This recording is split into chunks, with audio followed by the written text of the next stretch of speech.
ఇటీవల విడుదల చేసిన 7,059 కోట్లలో పెన్షనర్లకు డీఆర్ అరియర్ల చెల్లింపులు జరిగేనా? రాష్ట్ర ప్రభుత్వం 2024 తదుపరి పదవి విరమణ చేసిన వారికి పెండింగ్ బకాయిలు 7,059 కోట్లు చెల్లిస్తామని ప్రకటన విడుదల చేసిన సంగతి తెలిసిందే. ఈ ప్రకటనలో ఏప్రిల్ 2020 నుంచి డిసెంబర్ 2021 వరకు మధ్య పదవి విరమణ చేసిన వారికి సంబంధిత సెలవు, డిఫరెన్స్ మరియు పెండింగ్ ఇంకను జమ కాని డిఆర్ అరియర్స్ ప్రస్తావన లేదు. వీటిని చెల్లిస్తారా అని ఎక్కువ మంది అడుగుతున్నారు. 7,059 కోట్ల పెండింగ్ బకాయిలు చెల్లించుటకు రాష్ట్ర ప్రభుత్వం నిర్ణయం తీసుకుంది. దీంతో ఇప్పటికే ప్రావిడెంట్ ఫండ్ మరియు జీఐఎస్, ఏపీజీఎల్ఐ సుమారుగా 2,000 కోట్లు చెల్లించారు. ఇంకను 5,000 కోట్లు ఉన్నాయి.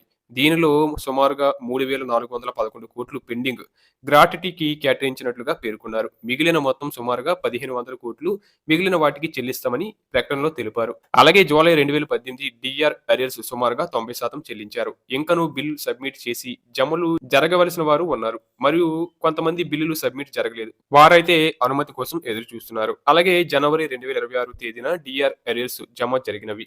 ఇప్పటికీ 2 నెలలు పైగా అవుతుంది. కానీ పెండింగ్ అరియర్స్ జమ జరగలేదు. ఇక జమ జరగని వారు ఆతృతగా ఎదురు చూస్తున్నారు. నిరాశే ఎదురైంది. జరుగుతాయా లేదా అనుమానం కూడా కలుగుతుంది. అధికారులైతే అమౌంట్ ఉంది, ఖచ్చితంగా జమలు జరుగుతాయనైతే చెప్తున్నారు. అయితే ఇప్పటివరకు రాష్ట్ర సంఘాల నుంచి ప్రకటన లేదు. ఇక ఏప్రిల్ 2020 నుంచి డిసెంబర్ 2021 మధ్య పదవి విరమణ చేసిన వారు పాత స్కేల్స్ ప్రకారం ఎర్న లీవ్ తీసుకున్నారు. వీరికి పీఆర్సీ ప్రకారం సంబంధిత సెలవు డిఫరెన్స్ రావాల్సి ఉంది. పీఆర్సీ జీవో ప్రకారం చెల్లించాల్సి ఉంది. కానీ నేటికి అనుమతి ఇవ్వలేదు. ఇప్పుడు రాష్ట్ర ప్రభుత్వం ప్రకటించిన మొత్తంలో వీటికి సంబంధించిన ప్రస్తావన పేర్కొనలేదు. అందువల్ల ఈ పెన్షనర్లు లక్షలాది రూపాయలు నష్టపోతున్నారు. కాబట్టి జేఏసీ నాయకులను మరియు రాష్ట్ర పెన్షనర్ల సంఘాలను కోరేది ఈ అంశాన్ని ప్రభుత్వం మరియు అధికారుల దృష్టికి తీసుకెళ్లి పరిష్కరించాలని కోరుచున్నాం. అలాగే 16 లక్షలకు పెంచిన గ్రాట్యుటీ కేసు కోర్టులో ఉంది. దీన్ని కూడా న్యాయంగా పెన్షనర్లకు రావాల్సి ఉంది. ప్రభుత్వంతో మాట్లాడి పరిష్కరించవలసిందిగా జూలై 2018 తర్వాత పదవి విరమణ చేసిన పెన్షనర్లు కోరుచున్నారు. ఈ జీవో వలన 4 లక్షల రూపాయలు పెన్షనర్లు కోల్పోయారు. ఇది చాలా అన్యాయం.